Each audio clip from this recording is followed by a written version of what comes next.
Today in this video I'm going to talk about Canada immigration new update. In this video I'm going to talk about 8 things to know before you visit Canada. If you are interested in this topic, please watch till the end of this video for latest immigration updates and news. Please like this video, subscribe to the YouTube channel, and don't forget to hit that notification bell icon. Let's get into the video. Vaccinated American tourists can travel north as of August 9th, but there's lots to know before you go. Canada's decision to open its borders to vaccinated American tourists on August 9th is likely to be a big event for New Yorkers used to crossing the border on a regular basis. The country has been closed to most American tourists since late March of 2020, when COVID-19 vaccines were in early development, and then President Donald J. Trump estimated the US and Canada would keep their shared border closed for roughly 30 days.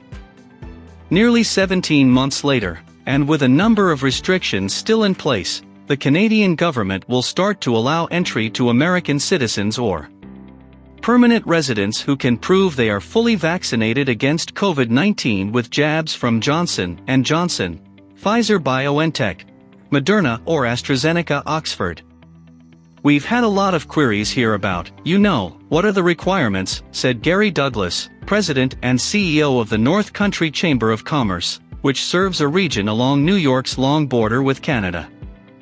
"We're sending them to the website," to CBSA, Douglas said, referring to the Canadian government's hub for up-to-date border information. Below, the Times Union has compiled a few extra things to consider before you plan an August vacation. Prep at least 3 days in advance. Vaccinated Americans will need to do 2 important things before leaving for Canada. Take 1 pre-departure COVID-19 test from a US-based provider, and fill out a travel questionnaire on Canada's new ArriveCan app, available for download on smartphones or to view as a web page on most internet browsers. Your pre-departure test needs to be taken within 72 hours of the time you cross the border, and you need to have a negative result in hand before you cross, so pay attention to the estimated timeframe for results at your testing location. There are free coronavirus PCR tests available across the state. Fill out the ArriveCan questionnaire, upload proof of vaccination, a photo of the CDC vaccination record card works, and certify your COVID status, as well as a reason for travel. You'll be asked to come up with a quarantine plan just in case, but vaccinated, COVID-negative travelers won't need to use it. Have your paperwork handy. In spite of the fact you'll have uploaded your vaccination record to the app, you still need to have it with you when you enter Canada. You'll also need proof of the PCR test you took within 72 hours of crossing. Be prepared for border testing. In spite of the pre-arrival testing requirement, Canada will also require COVID-19 test at the port of entry. Switch health providers are often set up right at the border to help travelers complete their test on the spot, but you need to first sign up for a separate online account. It is easiest to do this before beginning the trip. If the Switch Health tent is closed, travelers take the test kit to their destination and follow the instructions inside on how to send in their sample. Decide on your means of transport. The only airports receiving air travel from other countries are in Montreal, Toronto, Vancouver and Calgary. On August 9th, flights will start coming into Halifax, Quebec City, Ottawa, Winnipeg and Edmonton.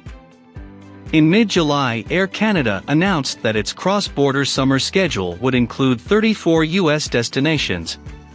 The airline claimed it would ramp up its operations and begin running up to 220 daily flights between the US and Canada, coinciding with Canada's easing restrictions. In New York, these flights will service Newark and LaGuardia. But other transit options haven't picked up so fast.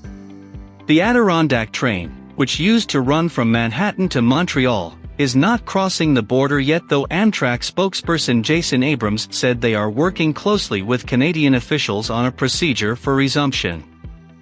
Greyhound buses aren't running to Canada either, and Amanda Miles said the company will likely delay until after August 9th, given the uncertainty of when the US border will open for Canadian citizens along with added travel requirements. Expect a different hospitality landscape.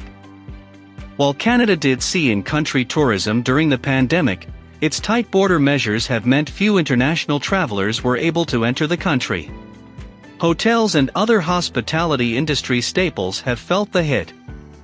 This has meant that recovery is lagging in urban hotels, said Laura Baxter, Director of Analytics for Canada at the CoStar Group.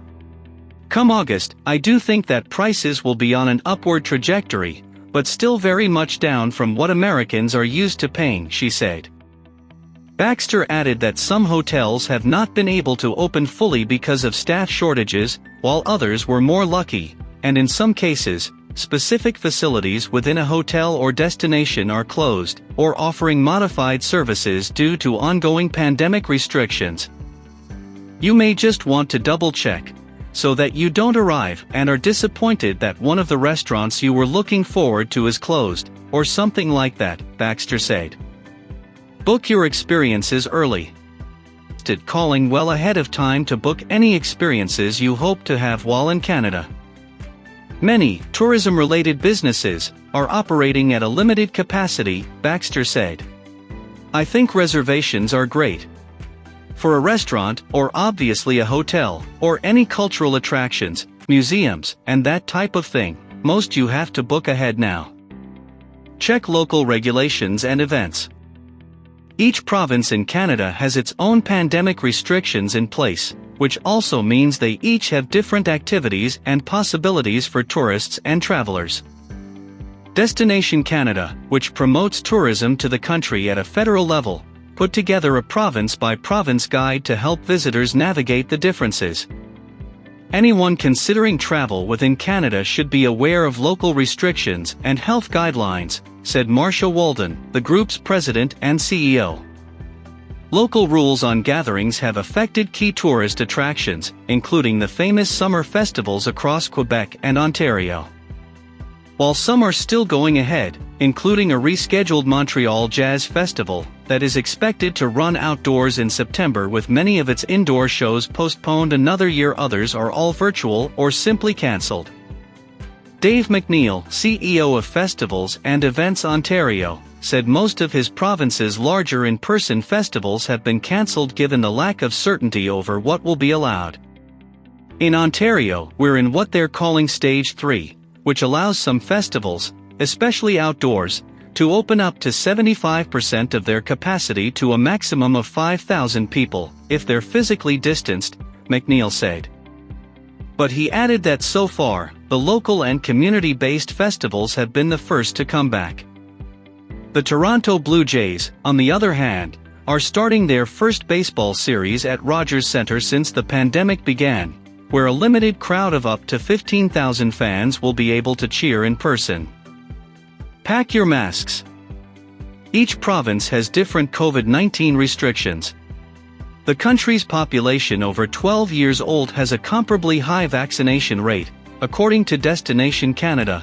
Over 80% of Canadians within this group have one vaccine dose, and over 60% are fully vaccinated.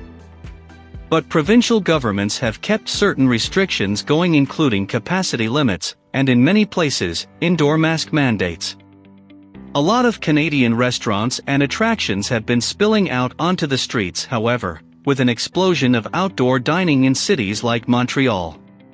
And proponents of the Canadian tourism industry hope the country's pandemic precautions will help tourists feel safe.